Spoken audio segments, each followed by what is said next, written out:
Muito boa noite, prezado telespectador. É Copa do Mundo. Hoje é dia 24 de novembro de 2022. Brasil venceu por 2-0 toda a poderosa seleção da Sérvia, mas pelo menos estamos aí muito melhores que os nossos irmãos na Argentina. Muito boa noite, professora Isabel Balzan. Muito boa noite, Marcelo Roncato Bergamin. E muito boa noite para Samuel Menezes Oliveira, a nossa bancada de hoje. E já que começamos em clima de Copa do Mundo, não tem como deixar de falar desse Mundial, né? A Copa do Mundo no Catar. Esse é o tema do nosso primeiro bloco. E seus paradoxos ditos assim por sociais, né? Paradoxos da sociedade nesse século XXI. Pelo menos fora de campo, a Copa expõe uma lista de várias contrariedades comuns à sociedade humana. Estimativas apontam que em torno de 6 mil trabalhadores, a maioria imigrantes indianos, possam ter perdido a vida na construção dos 8 estádios e das demais obras acessórias da Copa no Catar. As cores que representam a população LGBT, tais sendo também as cores do arco-íris, estão proibidas e são rechaçadas com veemência pelas autoridades. Até a bandeira de Pernambuco se deu ruim lá no Catar. A cerveja nos estádios é dita sem álcool e fez com que a Budweiser fizesse um malabarismo para adequar o seu produto ao padrão catariano. A seleção da Alemanha, no dia de ontem, um chocolate que tomou por 2-1 do Japão, fez uma foto que vai viver para a posteridade no futebol, em protesto contra uma velada ou declarada censura que existe no Mundial. Uma monarquia absolutista, fundada em um governo de um único rei soberano, faz com que o pequeno país, banhado pelo Oceano Índico e povoado por pouco mais de 2 milhões de seres humanos, se destaque e ressoe como uma contrariedade aos regimes democráticos. E mais, coloca a FIFA, anfitriã de uma festa, em uma casa com padrões de comportamento bem diversos daqueles compartilhados pela entidade chefe do futebol no mundo. Abrindo a rodada, Samuel Menezes Oliveira, qual é a leitura que se faz desse panorama da Copa do Mundo fora de campo? Boa noite, Samuel. Boa noite, Thiago. Boa noite a todos os colegas da bancada, né, cumprimentando-os. E estamos aí felizes, né, pela vitória do nosso time, do Brasil, né, que é uma coisa muito boa, mas ao mesmo tempo a Copa ela tem sido um debate interessante, porque chama a atenção a questão cultural, a questão religiosa, mas especialmente uma questão de geopolítica. E ali vale a pena, não é, até para os nossos amigos de casa, colocarmos alguns pontos, né, sobre o que tem acontecido no Catar, que a discussão ela vai um pouco além do futebol, quando nós vamos discutir então uma questão de corrupção, que sabemos bem que foi o que aconteceu também desde a escolha do Catar, lá em 2009 para 2010, na verdade fevereiro de 2010, protagonismo, quando o Catar ele passa a ter um protagonismo interessante de geopolítica e geoeconomia, e também uma questão humanitária, que é o que mais tem chamado a atenção em relação ao que tem acontecido e até como foi construído, como foram construídos os próprios estádios. E ali o que nós temos então de discussão? A primeira é o protagonismo que nós temos do próprio Catar. O Catar então ele está na própria uma península pequena, próximo então, neste caso no próprio Golfo Pérsico, de maneira que ele está sempre buscando cada vez mais protagonismo econômico por ser grande fornecedor de petróleo e também de gás natural. O Catar ele está muito bem obrigado graças à guerra da Rússia com a Ucrânia, porque ele está entre os 3 maiores produtores de gás que está agora, né, fornecendo para a própria Europa. E ao mesmo tempo ele quer mostrar então o seu poder.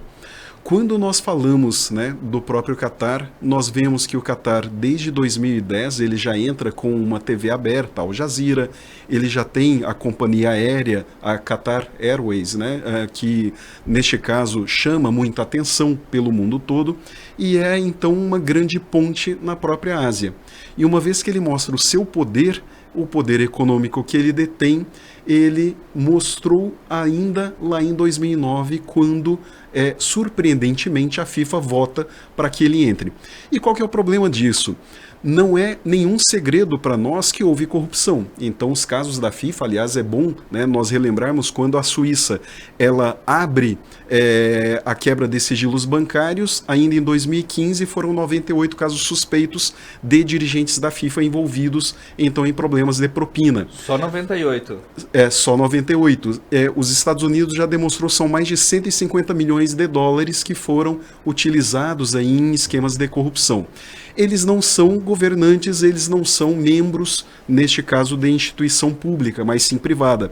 Então eles estão sendo pegos e estão tendo que responder exatamente por questões de quebra de contrato ético e especialmente também problemas tributários. Problemas tributários que nós sabemos que envolvem aí até jogadores de futebol e assim por diante. E o problema maior que acontece então é que aconteceu 12 anos depois, não tem como remediar e simplesmente dizer que a Copa não vai acontecer no Catar. Acontece. Então, essa própria questão do protagonismo que o Catar tem, até em chegar de repente e dizer, olha, por conta da própria pressão religiosa, da pressão que nós temos de um lado do Irã e do outro lado da própria Arábia Saudita, que estão ali próximos, nós não vamos vender bebida alcoólica então nos próprios estádios. 75 milhões de dólares para eles, que foi o contrato da Budweiser, é brincadeira, porque o poderio que eles têm e o próprio dinheiro que eles detêm é muito maior que isso. E ao mesmo tempo vem uma questão que eu trago à banca para os colegas, que é a questão humanitária, que não é a discussão da religiosidade, porque sabíamos bem como era e como se portar entre, então, né, o próprio país e a própria forma como o país se coloca. Lembrando que a cerveja ela está proibida, neste caso na cidade toda, proibida também dentro do estádio, mas na chamada FanFest ela ainda é permitida como dentro também dos hotéis. Então houve restrições e essa discussão é maior. Mas o problema maior está na questão humanitária, quando nós temos então o Catar, ele com 3 milhões de habitantes, sendo que só 300 mil são habitantes nacionais. E, ao mesmo tempo, todos estes outros imigrantes, eles foram levados para lá, uns para uma questão de imigração mais técnica, mais correta, que são, neste caso, trabalhadores das áreas técnicas e das áreas de elite, tanto médica, engenharia, assim por diante, mas a grande maioria, né, cerca ali de 2,5 milhões, são trabalhadores pobres vindos do Nepal, da Índia, do Paquistão, e este é um dos grandes problemas. Houve, então, a Anistia Internacional fazendo a denúncia de mais de 6 mil mortes nos últimos 10 anos, que neste caso, então, os 600 mortos por ano não ocasiona só por acidente de trabalho. E ao mesmo tempo que não é caso de acidente de trabalho, denuncia-se também as formas, né, de não existir legislação trabalhista, a questão própria que só agora, há 2 anos, houve a instituição de um salário mínimo e, ao mesmo tempo, nós temos a questão do agenciamento, que é um trabalho análogo à escravidão, que no Brasil, por exemplo, é proibido, mas o agenciamento em que, para ir ao Catar, estes trabalhadores eles já passam a dever. E eles só têm alguma indenização, algum direito trabalhista depois de 12 meses de trabalho. E o que o Catar tem feito? Despedido todos com 11 meses de trabalho.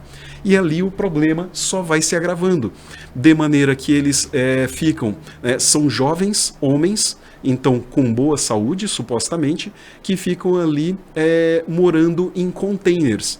E a gente sabe bem que um container a 50 graus Celsius, né, ou no verão deles, né, de 45, 50 graus e assim por diante, vira um forno e por isso então um número grande de mortes. A festa é bonita, né? A questão própria da Copa é maravilhosa, mas agora vem exatamente essa dúvida, né? A que ponto ou a que preço? Sabemos bem então, né, que a mesma coisa aconteceu com a Rússia, o mesmo debate houve com a Copa da Rússia, que também estava, né, bombardeando na guerra da Síria, acontecia da mesma forma, bombardeando hospitais, vendendo armas químicas, neste caso, que eram crimes de guerra, e o mesmo agora acontece com o Catar, com a forma como ele lida com seus trabalhadores, que são análogos à escravidão. E aí?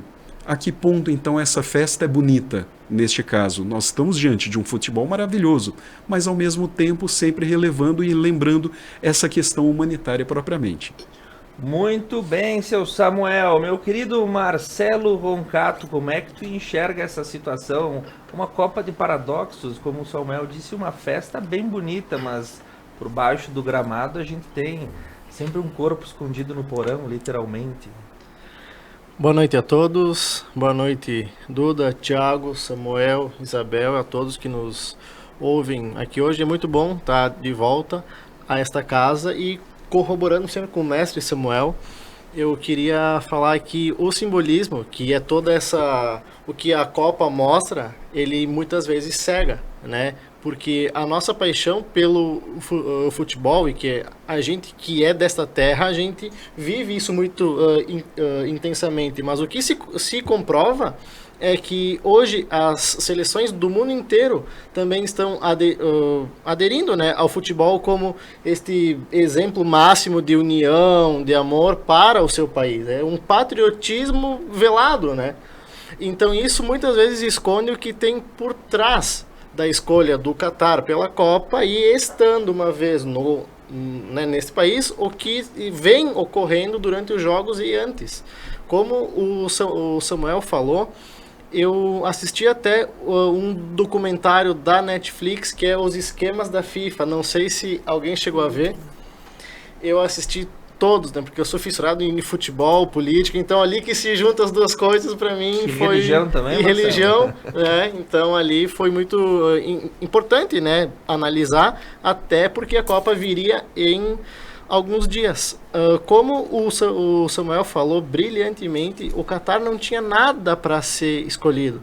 Ele era assim, o franco atirador, porque vale lembrar que em 2010 ele concorria com ninguém menos que Estados Unidos, cujo presidente Obama fez um vídeo pedindo a Copa e que foi posto em telão em Zurique.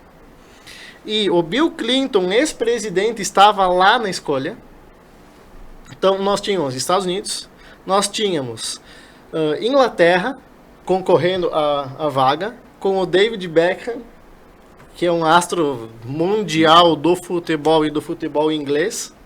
E na terceira via, aquela ordinária terceira via, nós tínhamos o... Coreia do Sul, né? Coreia do Sul, isso, e depois o Catar, porque o Catar foi muito mais para participar, digo eu, ninguém acreditava. Quando o rei entrou em campo, ele entrou mesmo, né? Quando o Emir, nesse caso, entrou em campo, porque a FIFA funciona assim, ela é uma federação, né, internacional de futebol, ela não é uma entidade pública, como o Samuel falou, mas pelo futebol ser algo internacional, uma paixão, ela meio que tem todo esse lado público, e sim, ético, né, e ético, principalmente ético, que nesse caso a FIFA nunca teve, né? Depois que o João Avelange saiu da presidência da FIFA, quem entrou foi o Joseph Blatter, né? O histórico líder da FIFA, que ficou por nada mais, nada menos que 11 anos, se não me falha a memória. Foi com ele, sim, que a FIFA teve o patamar que tem hoje. Acordos de marketing, acordos políticos, acordos de futebol, naming rights, enfim, toda a simbologia da FIFA foi construída por ele. Mas ele, acima de tudo, ele sabia lidar com as pessoas e principalmente beneficiando a FIFA e ele e seus pares, porque como tu bem falaste, a CIA e o FBI investigaram, isso estourou em 2015, 2016, uma investigação que os Estados Unidos apontaram mais de 150 investigados e condenados foram 98, por aí, né? Sim, inclusive nós temos até o presidente então da CBF, o Ricardo Marim. Isso, o Ricardo Teixeira, o Ricardo Marim, e tinha mais um ali que eles... Foi nesse escândalo que pegaram o Michel Platini com as calças curtas. Nesse escândalo. Então, e ele era um dos cotados para assumir a FIFA. Sim. Como ele foi banido com o Joseph Blatter, quem assumiu foi o Giovanni Infantino, que é o presidente hoje, que ninguém imaginava. Então, neste contexto é que o Qatar é escolhido. Por quê? O emir do Qatar literalmente comprou aquela eleição, né? Na apresentação e a FIFA, quando a gente fala nesta eleição, quem não entende muito de futebol, eleição e política da FIFA, tem que entender como uma eleição presidencial, mais ou menos. Porque eles faziam propaganda em todos em toda, tipo, a América do Sul, América do Norte, em todos, né, os países, enfim, eles se reuniam, apresentavam as ideias do porquê que iriam sediar, aí eles olham num alojamento assim nos Estados Unidos, com aquela pompa, né, aquela... Já ganhou. Numa outra via, Estados Unidos, e nas feiras que a FIFA fazia, os Estados Unidos e a Inglaterra eram tomados por, né, turistas, enfim, e hoje Rei Charles fazia coro para que a Inglaterra fosse escolhida. E do nada o Qatar é escolhido numa onda completamente... Sim, incontestável. Depois que estourou o escândalo do dinheiro, enfim, e hoje nos deparamos com uma Copa que, como todo mundo ama o futebol, é incontestável pelo evento em si. Eu acho a Copa linda, um dos poucos eventos que movem o mundo inteiro, né? Esse encontro de raças, de etnias, religiões, e para onde isso nos leva? Nas contradições que o Qatar enfrenta hoje. Claro que eu sou da opinião que popularmente não é das melhores, mas eu acho que nós, enquanto turistas e frequentadores da Copa no Qatar, temos que respeitar a cultura deles. Sim, cultura local. A cultura local. Então, claro que não ferindo os direitos humanos, né, mas eu sou da opinião de que, como eles são um povo pequeno, que é de 2 milhões de habitantes, que é 2 vezes Porto Alegre, nós temos que respeitar a cultura deles, porque assim como as delegações de todas as nações que visitaram o nosso país em 2014 respeitaram a nossa diversidade rica, nós também temos que nos posicionar de forma respeitosa com o povo do Qatar e a sua religião, a sua cultura e os seus costumes. O que eu vejo como um ponto negativo foi, como o Samuel falou brilhantemente mais uma vez, o modo de como o Qatar contrata operários, descontrata, né? Porque eles são um país pequeno, mas muito poderoso, porque eles são um emirado. Ninguém é eleito democraticamente. Então, quando as decisões ficam centralizadas, o poder é mais fácil, né? E quanto mais poder tu tem, mais tu alcança coisas que aos olhos de muita gente isso seria tipo longe de ser alcançado, sabe? Então a forma como houve esses casos de morte, né, de indianos, operários, servidões muitas vezes, né? Então é um ponto que macula junto com a FIFA a Copa este ano no Qatar.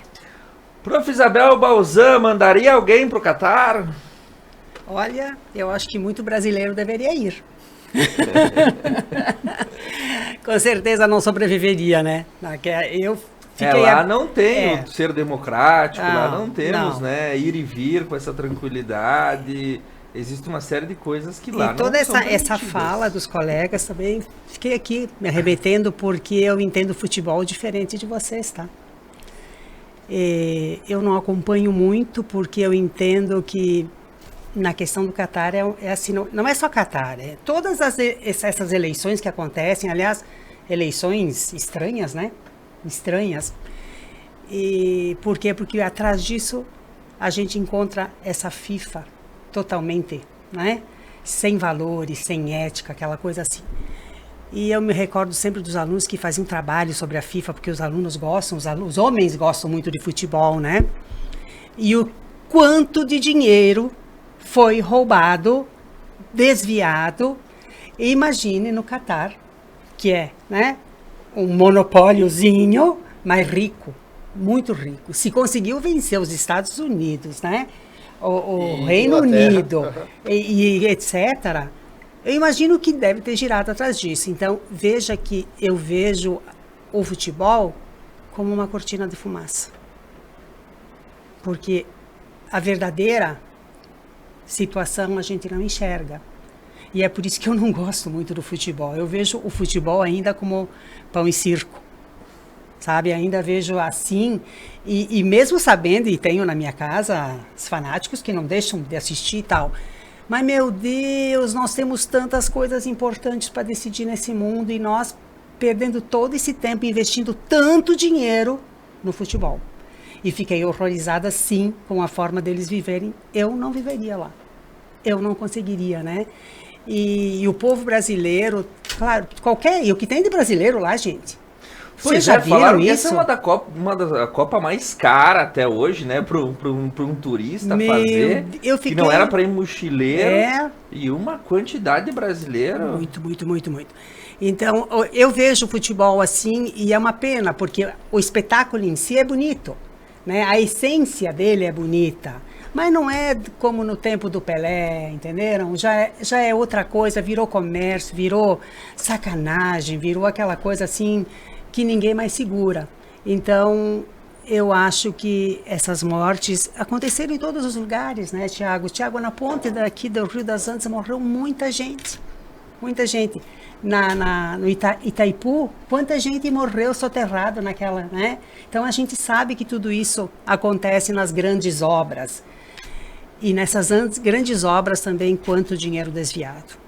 E eu não estou falando do Catar aqui, estou falando de todo o resto do mundo, né? Ou as obras da Copa que ficaram prontas. Eu ia falar agora. Então, assim, vocês percebem por que eu não simpatizo muito com essa questão de futebol, porque eu acho que essa questão humana é totalmente esquecida. Isso não existe para eles. Eles querem o poder. Eu sou o protagonista desta festa e acabou.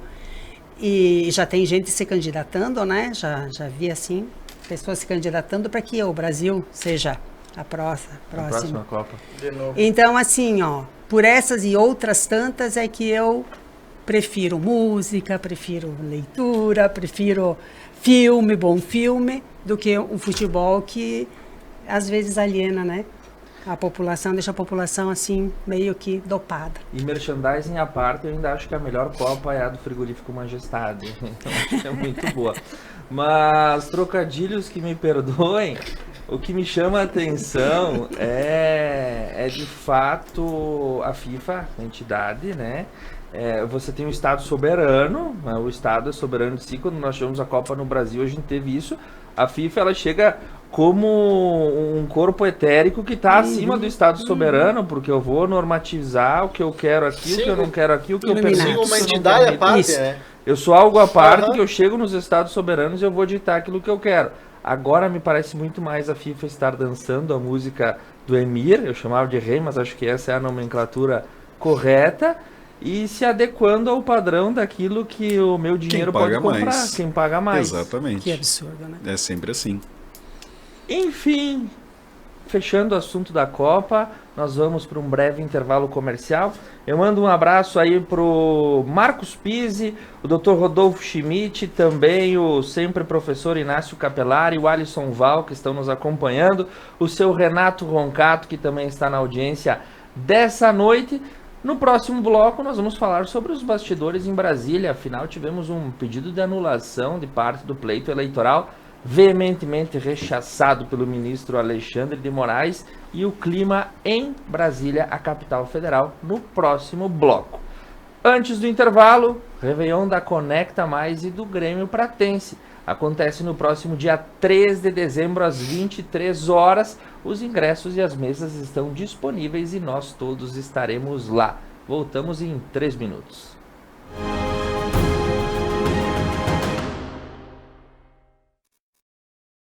Espanhol Materiais de Construção. Depósito com estoque necessário para atender a produtividade de sua construção.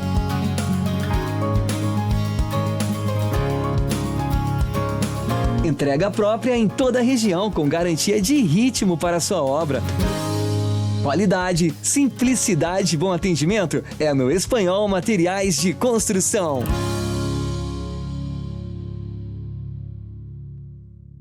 A Oriplanta carrega valores de raiz. de quem planta e sempre praticou o bem ao próximo, por nosso cliente. E assim continuamos nossa caminhada, com base em quem sempre nos deu exemplo. Oriplanta, cultivando valores para servir.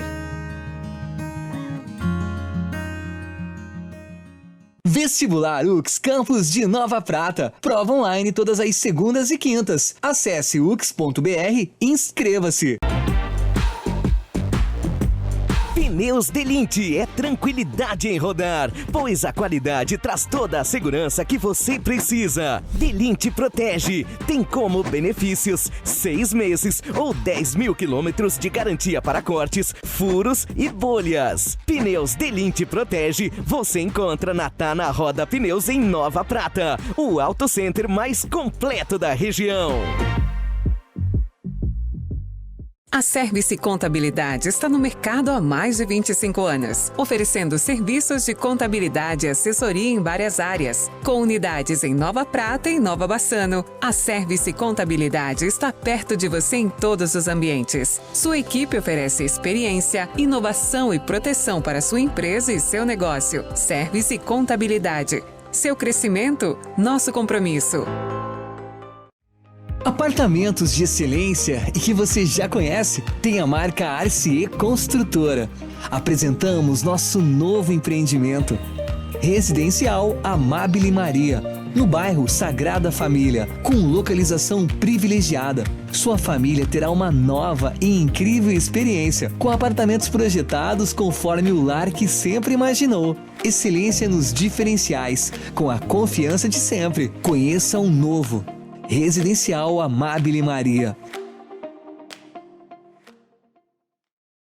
Garantir qualidade no transporte em estradas pavimentadas ou não.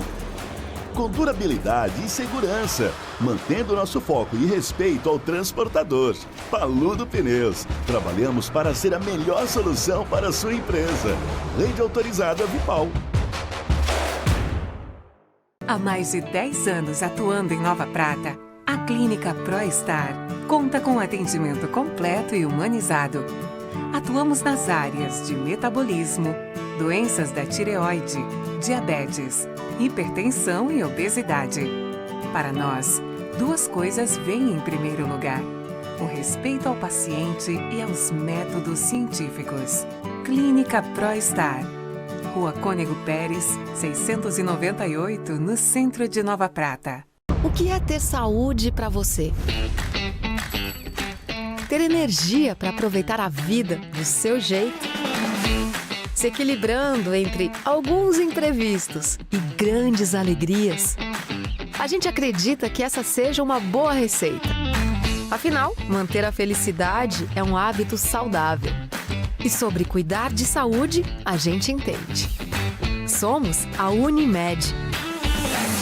GB Vidros, a melhor opção para envidraçamento moderno de sacada retráteis. Aqui sua obra fica completa. Painéis de espelho, acabamentos exclusivos, box de lançamento e vidros especiais. E para a sua segurança, redes de proteção timbradas e selada com a certificação do Inmetro. GB Vidros, pontualidade e satisfação.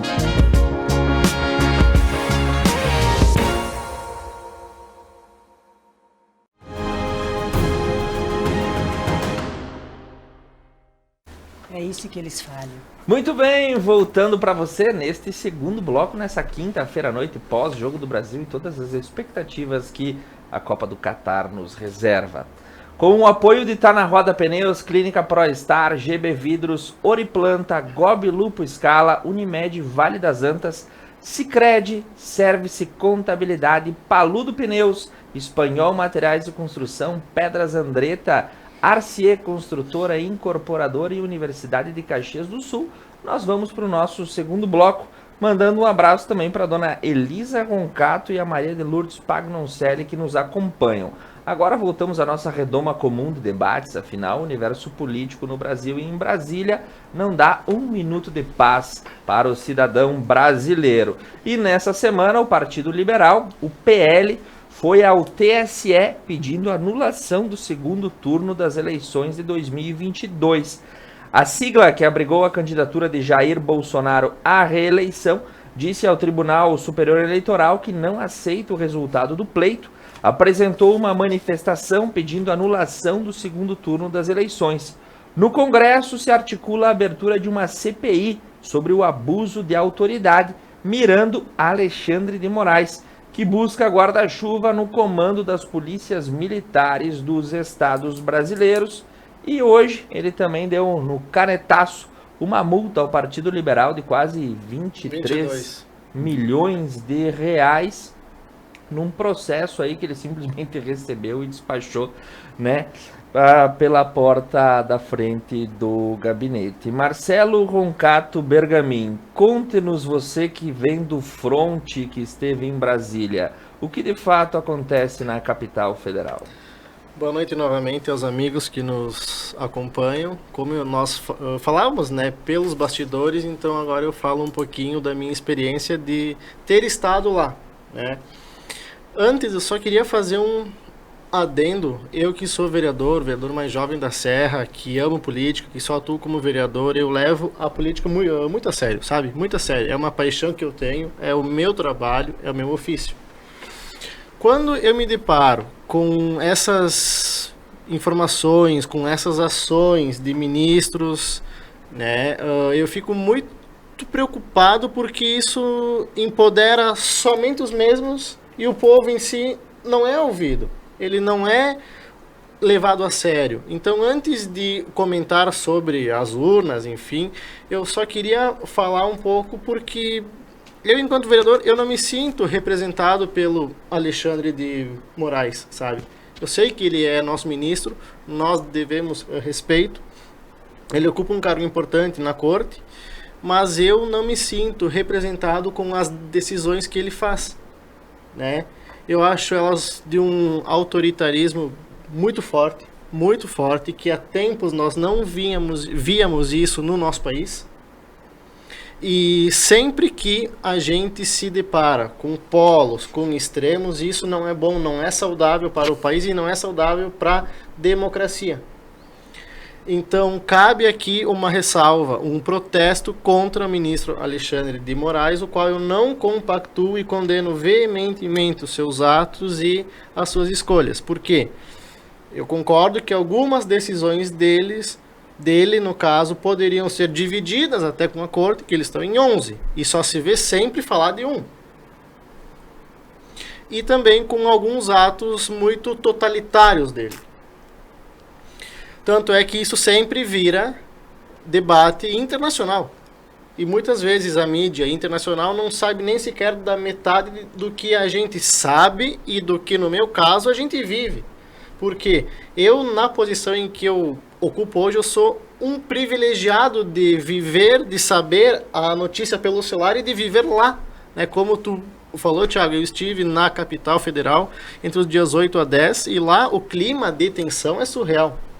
A tensão que está em Brasília é surreal. De um lado a gente vê um patriotismo que há muito tempo não se via, né? Eu que sou novo, eu não me recordo de ter a geração mais velha, até uma, duas gerações mais velhas que eu, com esse sentimento de amar o nosso país, de amar o nosso valor, a nossa cultura, saber quem a gente é, por que a gente está aqui, da onde a gente veio e para onde a gente quer ir. Isso eu não me recordo. E com todo respeito, eu identifico isso no Bolsonaro. Ele tem falha, sim, como todo mundo tem.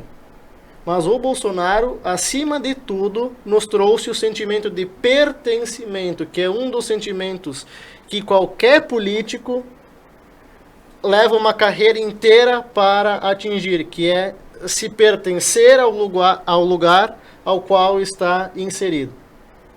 Então hoje eu me sinto sim um cidadão desta terra com pertencimento a esta gente. Dito isso, falando um pouco das urnas, eu acho que o presidente Bolsonaro está no direito de protestar o resultado, sim. Até onde isso vai chegar, não sei, mas o que se acompanha em Brasília, nos bastidores, é uma indefinição ainda no pleito eleitoral, porque embora o resultado já tenha sido declarado pelo TSE, há quem conteste e conteste com veemência. E se nós formos analisar as provas e os bastidores, eu não acho hoje, né, que a eleição esteja definida. Claro que há a diplomação do vencedor em menos de um mês, em menos de um mês e meio. O novo governo assume, já tem um governo de transição, mas o cenário polarizado que está hoje é muito perigoso para a nossa geração e para a nossa sociedade num todo. Então, o que eu vejo de fora agora, saindo do Marcelo vereador, é o seguinte: eu peço coerência para todos os líderes, sejam de direita, de esquerda, de centro, magistrados, porque sem coerência o nosso país não anda. Não anda, eu falo isso por Vila Flores, entre 9 vereadores, eu sempre busco coerência. Tem muitas coisas que eu não concordo, mas eu tenho que ser coerente com aquelas coisas que são coerentes, né? Então eu também não acho que essa briga de extremos de quem apita mais é saudável para o nosso país, porque a gente tem que valorar bastante as manifestações que ocorrem no nosso país. Eu volto a repetir, são frutos, são oriundos de um sentimento de pertencimento que eu nunca antes na história tinha visto. Então, será que todo esse povo que vai à rua, que pede as coisas boas, que pedem justiça, que pedem liberdade, que pedem família, que pedem valores, toda essa gente está errada e só uma pessoa no país inteiro está certa? Eu custo e creio acreditar que não. Então, quando eu vejo isso, e especificamente em Brasília, as manifestações que eu vi de caminhoneiros, ônibus na frente da esplanada dos ministérios, na frente dos 4 anexos que compõem o Congresso Nacional, de certa forma, desde que não haja violência, eu concordo com isso, que é a nossa manifestação, é o que a gente pensa. Desde que não haja violência, eu compactuo com essa ideia. Tem uma frase, eu não sei se é do Voltaire ou do Montesquieu, que diz mais ou menos o seguinte: eu posso não concordar com uma só palavra do que dizes, mas defenderei até a morte o direito de dizê-la. E isso é o que a Corte, a Suprema Corte, não faz hoje.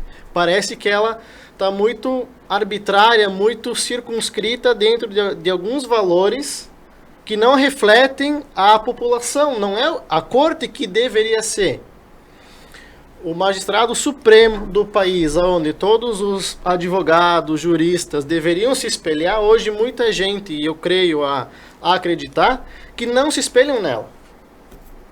Por um outro lado, nós temos um presidente que perdeu esta eleição contestada, que valorou, que se mostra muito humano em vários aspectos que a mídia não mostra. Então essa simbiose de coisas e de fatos me faz acreditar que vale a pena ter esperança, sobretudo nesta eleição, e falando um pouquinho a mais, sobretudo para as novas gerações, que independente de quem seja o presidente, independente do resultado da urna, mantenham esse sentimento de patriotismo, porque ele não é político, ele não é partidário, gente. Ele é um sentimento de pertencimento cidadão.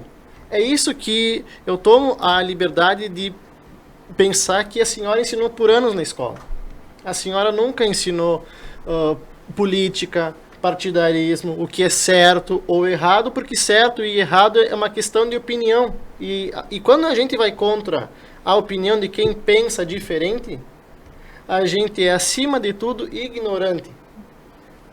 Porque além de censurar e não concordar, a gente limita quem pode pensar diferente de nós e até onde aquela pessoa pode ir. Então eu acho que a senhora, em toda a sua vasta carreira, sempre ensinou esse sentimento de patriotismo e de civilidade aos seus alunos. Do outro lado da bancada, nós temos advogado, né? Tabelião. Mas formação em direito. Sim. Isso. Com formação em direito, que também sempre preza pela vida, né, acredito eu, certa, justa, pelos valores que tu aprendeu na escola de direito e que tu busca levar e transformar vidas daqueles que te rodeiam. Então é isso que é a democracia, não é essa coisa pesada que nós vemos hoje. A democracia é uma coisa leve, gente, e é fantástica. E quem enxergar por essa ótica, por esse viés, tem muito a levar para si essa experiência e, com certeza, mudar outras vidas, né? Então, um pouquinho da minha experiência em Brasília era este cenário pesado, esse clima pesado, tenso, falando com parlamentares, com gabinetes, não sabe quem é o próximo, quem está eleito, quem não está, e também tem esse clima de indefinição que paira naquele ar pesado, não só pelo clima ser horrível, mas aquele ar político e partidário nesse caso. Professora Isabel Balzan.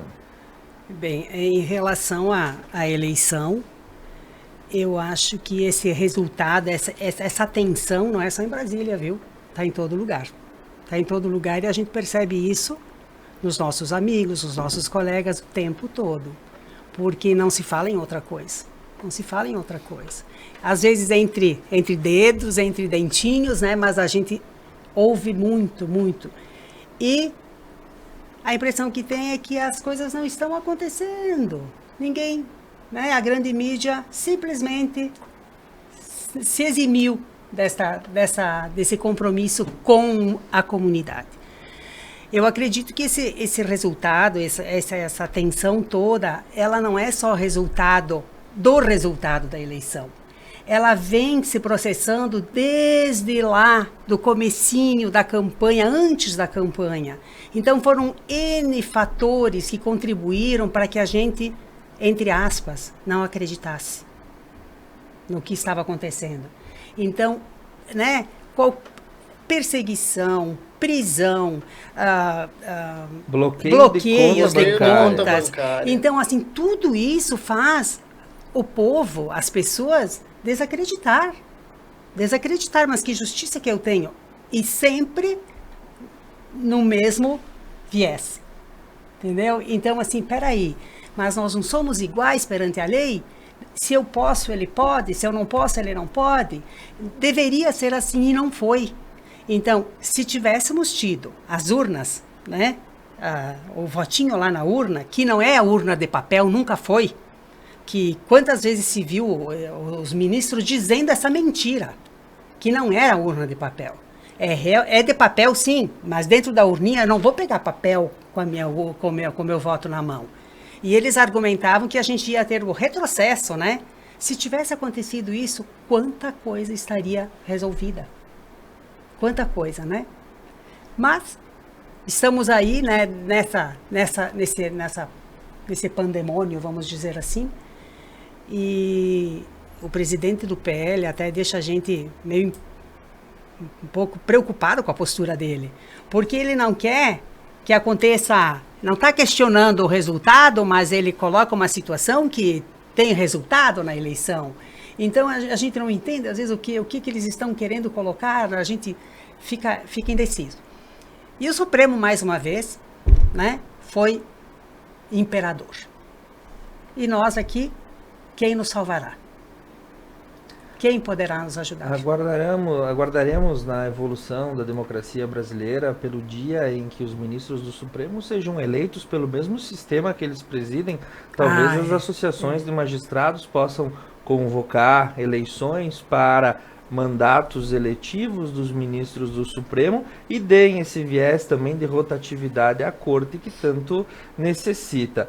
Samuel Menezes, Montesquieu falava em freios e contrapesos. A essa altura do campeonato, quem que põe freio em quem não o tem? É difícil comentar, Thiago, mas de fato a tua conclusão é essencial.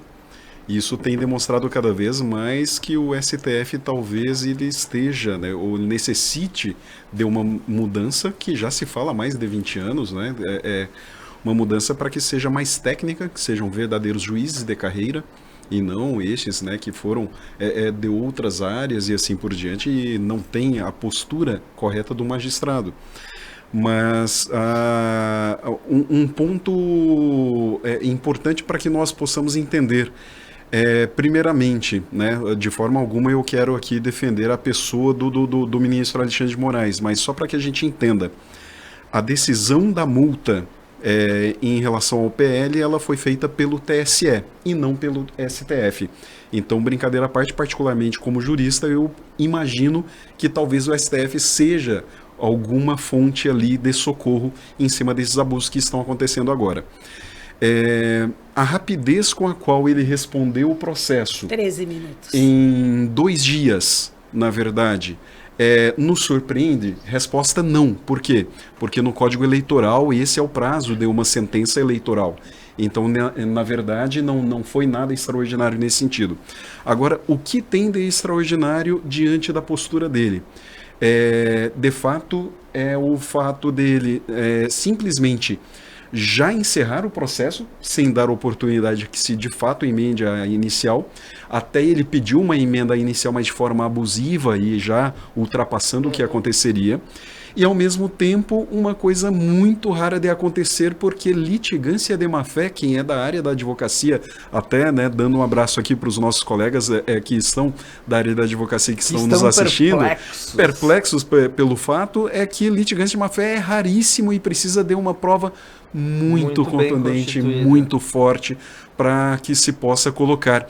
E ali ele, de imediato, já joga uma litigância de má-fé e já faz. Isso vai ser revertido? Tenho certeza que sim. Onde? Aí sim, no próprio STF. Então, esse abuso que acontece de uma decisão monocrática do presidente do TSE só mostra uma infringência muito grande, que é sim o que causa o estarrecimento, diante da própria lei orgânica da magistratura, quando o magistrado ele teria que ser mais contido, o perfil verdadeiro do juiz. Nós tivemos e temos juízes excelentes aqui na nossa comarca que demonstram isso, que é o perfil, não é, de não se envolver, de estar alheio, né, às decisões que acontecem, e especialmente a forma de também bem ponderar todas as provas e colocar. E ali não, ali ele busca um holofote, um protagonismo, agora, né, uma ingerência até em cima sobre as lideranças aqui que nós temos de operações da própria Polícia Militar Estadual, e assim nós estamos cada vez mais assustados. Mas o que nós devemos lembrar é que ainda existe sim o STF. Então, acreditando nas instituições democráticas, o certo é observar que o STF ainda haverá, né, de rever essa própria ação que está acontecendo, e ao mesmo tempo nós vamos lembrar que em 2014 o mesmo aconteceu. Eu lá em Minas, vocês aqui, mas eu estava um pouco mais próximo, né, de quando aconteceu ali as eleições em que Aécio Neves ele também perde, também contesta as eleições, e pelos mesmos motivos também que aconteceu em relação à própria questão da isonomia, da transparência na contagem de urnas e isonomia em relação aos acessos. Por isso, vamos em frente para observar o que está acontecendo. E democraticamente, podemos muito bem acreditar no nosso Congresso.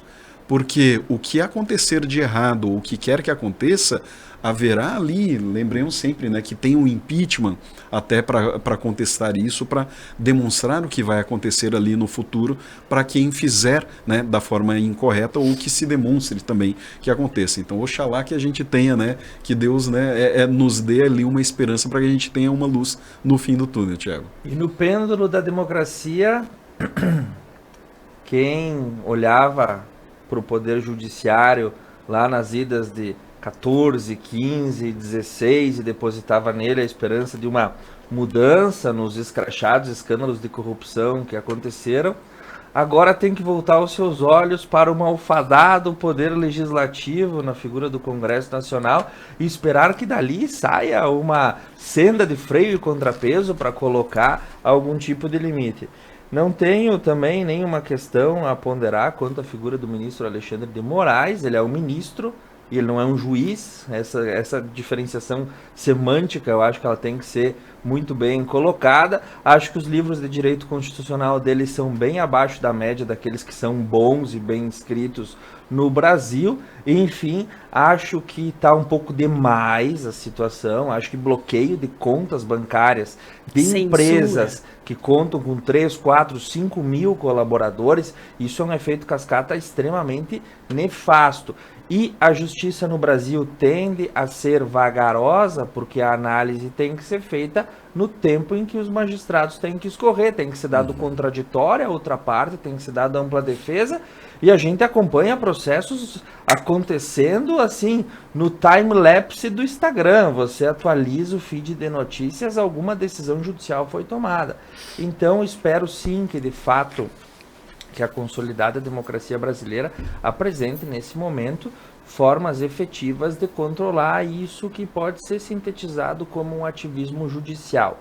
Passando longe, Samuel, e muito longe do que a gente tem e conhece nas nossas comarcas, que trabalham com as suas limitações, os magistrados com longas horas de turnos e diurnos e noturnos, porque tem despachos que ocorrem de madrugada, decisões que são tomadas pelo EPROC, muitas vezes plantão, tarde da noite, plantão, e outras situações que o Poder Judiciário está aí para atender.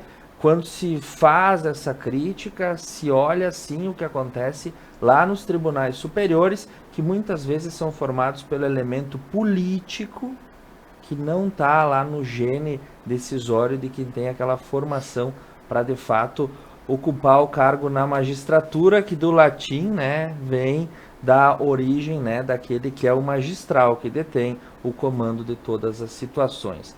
Aguardaremos para ver o que a democracia brasileira nos reserva, e ela é sempre cheia de emoções.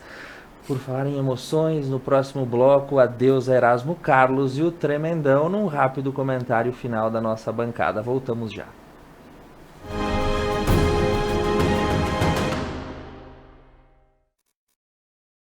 GB Vidros, a melhor opção para envidraçamento moderno de sacada retráteis. Aqui sua obra fica completa. Painéis de espelho, acabamentos exclusivos, box de lançamento e vidros especiais. E para sua segurança, redes de proteção timbradas e selada com a certificação do Inmetro. GB Vidros, pontualidade e satisfação.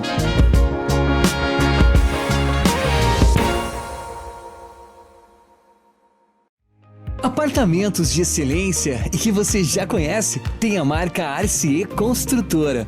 Apresentamos nosso novo empreendimento, Residencial Amabile Maria, no bairro Sagrada Família, com localização privilegiada. Sua família terá uma nova e incrível experiência, com apartamentos projetados conforme o lar que sempre imaginou. Excelência nos diferenciais, com a confiança de sempre. Conheça um novo Residencial Amabile Maria. O que é ter saúde para você? Ter energia para aproveitar a vida do seu jeito? Se equilibrando entre alguns imprevistos e grandes alegrias? A gente acredita que essa seja uma boa receita. Afinal, manter a felicidade é um hábito saudável. E sobre cuidar de saúde, a gente entende. Somos a Unimed. Há mais de 10 anos atuando em Nova Prata, a Clínica ProStar conta com atendimento completo e humanizado. Atuamos nas áreas de metabolismo, doenças da tireoide, diabetes, hipertensão e obesidade.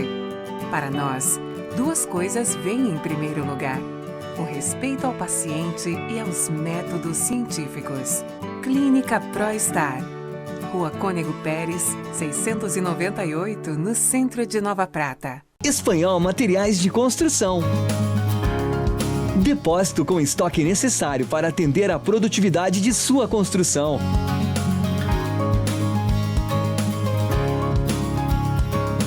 Entrega própria em toda a região, com garantia de ritmo para sua obra. Qualidade, simplicidade e bom atendimento é no Espanhol Materiais de Construção.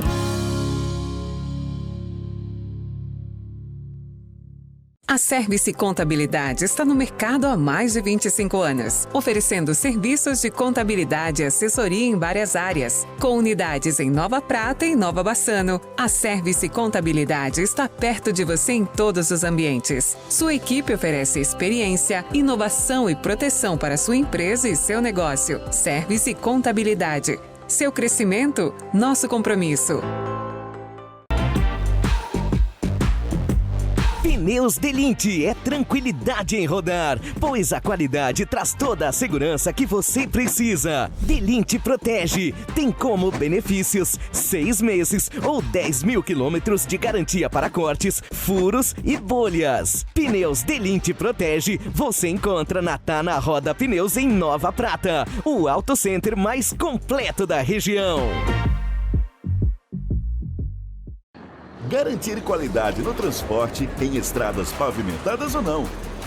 Com durabilidade e segurança, mantendo nosso foco e respeito ao transportador. Paludo Pneus. Trabalhamos para ser a melhor solução para a sua empresa. Rede autorizada Vipal. A Oriplanta carrega valores de raiz. De quem planta e sempre praticou o bem ao próximo, por nosso cliente. E assim continuamos nossa caminhada. Com base em quem sempre nos deu exemplo. Oriplanta, cultivando valores para servir. Vestibular UX Campus de Nova Prata. Prova online todas as segundas e quintas. Acesse ux.br e inscreva-se.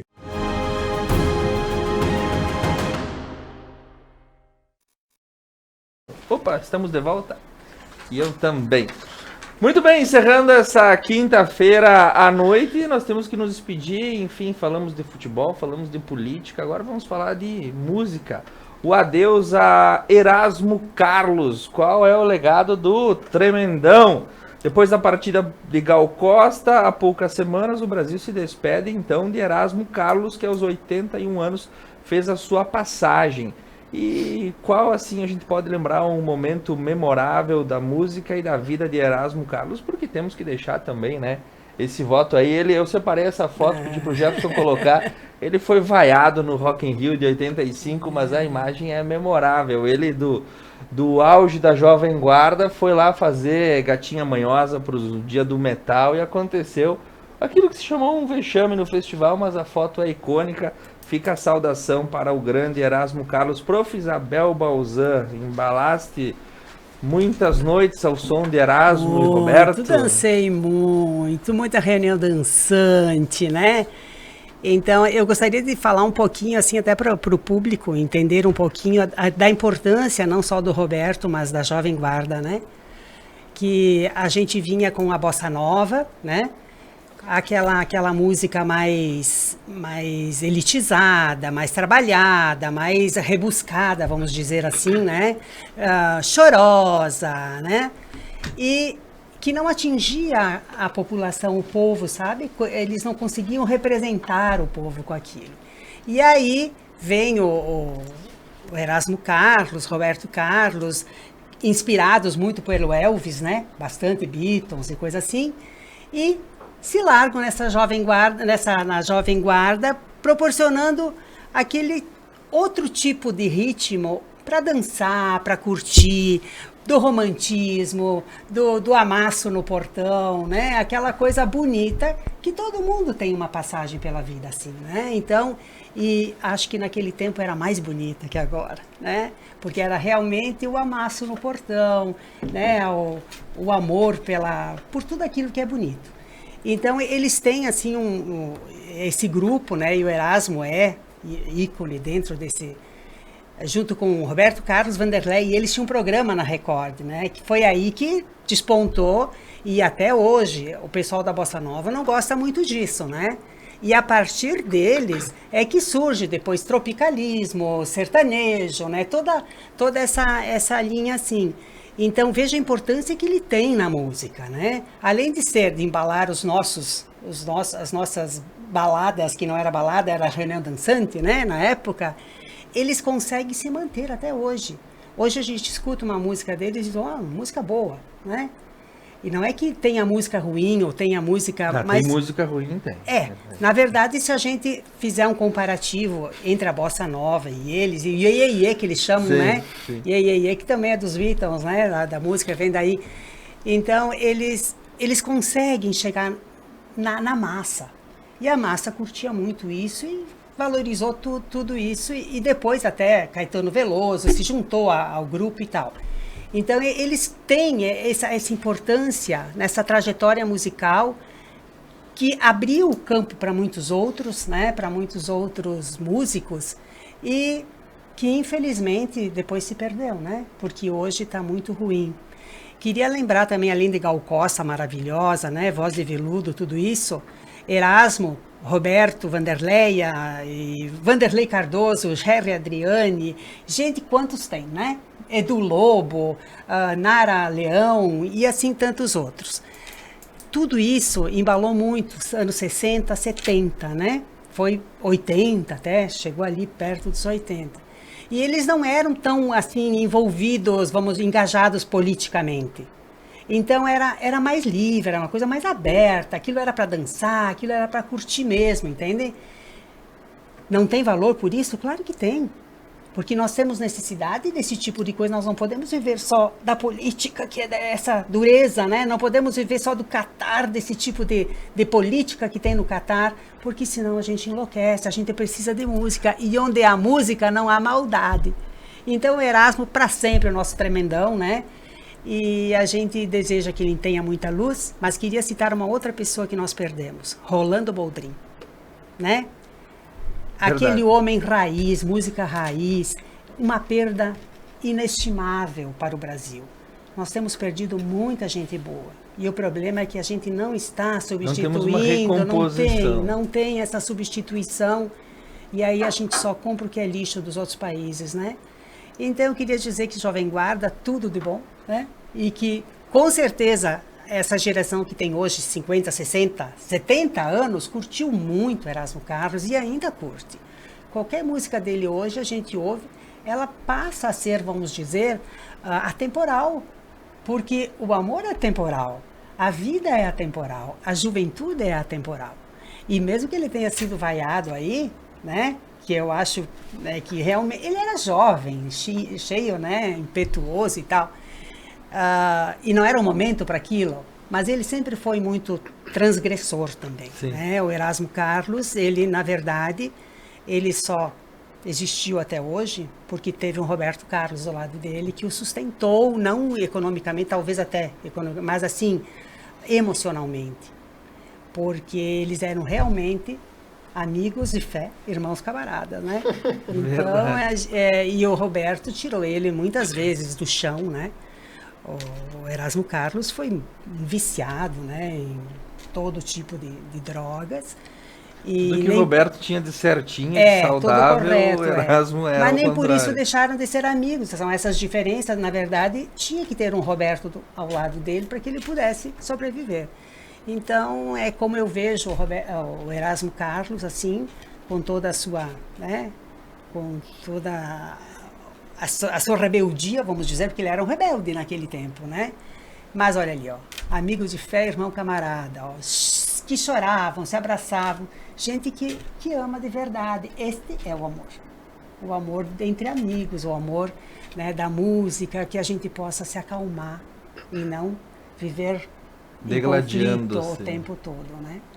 Muito bem, prof. Isabel. Marcelo, conta pra nós aí do maior sucesso do Erasmo Carlos. Olha, ele é muito jovem. Aí tu quer botar, né, uma sinuca de bico. Já ouvi falar, né? Já ouvi falar. Não, mas brincadeiras à parte, claro que é inegável a contribuição do Erasmo Carlos, Roberto Carlos, entre outros. A gente fala nele porque ele morreu, né, essa semana, mas claro que hoje ele é um ícone não só da música, mas na cultura. E é esse o ponto que eu quero falar por não ter acompanhado todas as obras dele, até porque eu sou de uma outra geração que bem mais diferente daquela que ele era habitual, enfim, né? Eu falo sobre o legado que ele deixou. Por quê? hoje a gente não vai ter daqui a 10, 20 anos nomes da música atual que vão ser lembrados daqui a 20 anos pela história. Não vai ter isso. Qual músico, qual pessoa culturalmente esclarecida pelas suas obras que é marcado hoje? São nomes que hoje já morreram ou estão no fim da vida, estão mais velhos. Porque era outros tempos. Eu tive o privilégio de acompanhar e estudar em história isso. Muitos viveram isso. E eu sei que as novas gerações, a minha e as futuras gerações, não vão ter essa referência hoje. Isso tem muita falta na sociedade, porque isso também é a criação de valores. Que muito disso está se perdendo hoje. Esses valores culturais, esses valores de tempos antigos que hoje não voltam e não vão voltar mais. Então, a minha contribuição que eu vejo para o Erasmo Carlos e toda a turma que está indo é justamente essa, de terem marcado época, não pelas obras. Né? Aliás, além das obras dele, isso de marcar toda uma geração culturalmente, sem política, sem ideologia, né? Então, resta, claro, lamentar, né, a morte dele, que ele esteja com muita luz. Samuel Menezes, o homem que escreveu É Preciso Saber Viver, mas também disse Quero que tudo vá pro inferno, era a contrariedade em si próprio e um dos primeiros ícones do rock brasileiro, né? E era pura diversão, né? Na verdade, como ícone do rock brasileiro, até vale a pena, Thiago, mencionar e recomendar para os colegas de casa, Júlio Ettore. Ele tem um canal no YouTube, muito bacana, esse historiador e biógrafo musical, que se chama Qual a História? E é muito bacana que ele, essa semana, ele ainda fez, né, umas homenagens para o Erasmo, e no vídeo que ele faz especial sobre o Rock in Rio, ele defende todas as bandas brasileiras e músicos brasileiros que foram injustiçados no Rock in Rio por uma questão de má escolha. O Rock in Rio eles apresentaram em 2 momentos. Então, na verdade, o Erasmo ele é vaiado só na primeira noite, quando ele vai, ainda lá em 85, né, se apresentar na mesma noite que o Iron Maiden vai fazer a apresentação. Aí não tem como, né, o pessoal. Mas foi uma homenagem bonita a ele, que ao contrário do que acontece hoje com o Rock in Rio, que ele ainda chama Rock in Rio, mas hoje é um grande festival de música diversa. E naquela época que era verdadeiro rock, eles chamam o Erasmo como o pai brasileiro do rock. Então foi uma das homenagens mais bonitas que ele teve. E merecidamente ele consegue alterar, né, o segundo dia de noite dele para o domingo, quando aí sim o segundo show é mais bonito, é mais tranquilo. Mas lembremos, né, Paralamas foram vaiados, Kid Abelha vaiados, todos tantos outros, né? O artista nacional não servia, o público queria ver os astros do rock pisando Exato, no Brasil. E até por ainda não ser tão conhecidos, porque a divulgação sem internet era só pelas rádios, né? Então ainda era ali o desponte de tantos outros, né? Então, por isso fica então uma grande homenagem a esse pai do rock, que vai deixar com certeza, né, um legado muito bacana aí da estrutura, da forma de fazer música, que ainda é seguida aí com muito carinho por todos. Muito bem, eu vou me despedindo, mandando um abraço para a dona Elisa Roncato, a dona Daiane Pieta, que está aguardando a chegada da Bia nesse mundo, segundo o recado da Duda, a Cledilo Vison, a dona Tere Cúnico, agradeço o Jefferson Frois na técnica, agradeço a nossa querida Duda, que está aqui nas câmeras fazendo tudo acontecer. Obrigado, prof. Isabel. Marcelo, muito obrigado. Samuel, um abraço para ti. O Ponto a Ponto retorna na semana que vem aqui na Conecta Mais TV. Um ótimo final de semana para todo mundo.